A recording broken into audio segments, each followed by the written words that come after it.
The Prime Minister made his first public comments on the uncertainty facing hundreds of City Market's employees about overdue salaries, pensions, and other benefits.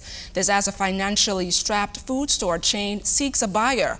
The Right Honorable Hubert Ingraham, while at the Free National Movement's Fox Hill constituency office opening, said up until 2006, City Market was a profitable food store chain employing 1,350 Bahamians with a balance sheet of $14 million in cash.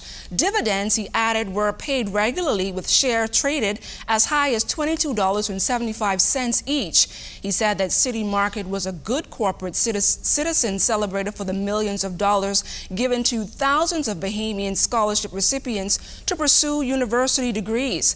Clint Watson reports that the F&M leader said he was assured that City Market employees' pensions are secured and outlined the company's misfortunes beginning 6 years ago. But Mr. Ingraham said something went terribly wrong in 2006 when the PLP government approved the sale to a Barbadian company and a small prominent Bahamian private investor group. According to the Prime Minister, the company reported a loss from the second year and began an endless spiral downwards, requiring a constant need for additional injection of cash. The share value, according to Mr. Ingraham, was no longer listed or traded over the counter and, in his view, are worthless today.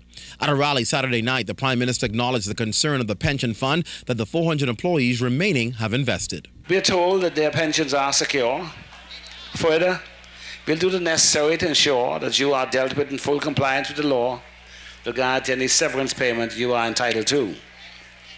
It is a sad reality that hundreds of Bahamian shareholders lost their investment, and hundreds of Bahamian workers now have unstable employment and face an uncertain future. Mr. Ingraham says what's ironic is the same Perry Christie who says he puts Bahamians first in 2006 turned down a bid to purchase City Markets by a group of Bahamians who at a minimum understood the business and what the local market consumer demanded.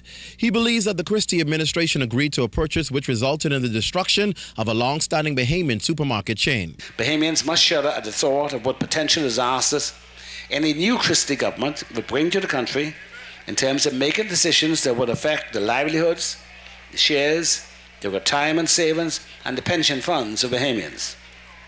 Even as the F&M has been building a shareholding society, the PLP has been dismantling it and encouraging Bahamians not to buy shares in quality companies like Arawak Port, which would make profits for the shareholder, but rather sought to try to persuade them to buy shares in City Market or R&D theatres. The Prime Minister says his government has helped tens of thousands of Bahamians become shareholders, while in his view, the PLP is only interested in a few. They don't want a shareholding society. They want a shareholding club made up of themselves and their cronies and special guest interests. This is what they so greedily attempted to do through that phantom blue water company. They wanted a dead serious. They wanted a gold rush to raid the cookie jar at BTC in order to line their pockets and stuff their bank accounts. I never stop saying to you, keep them out so they don't sell you out. Clint Watson, ZNS News.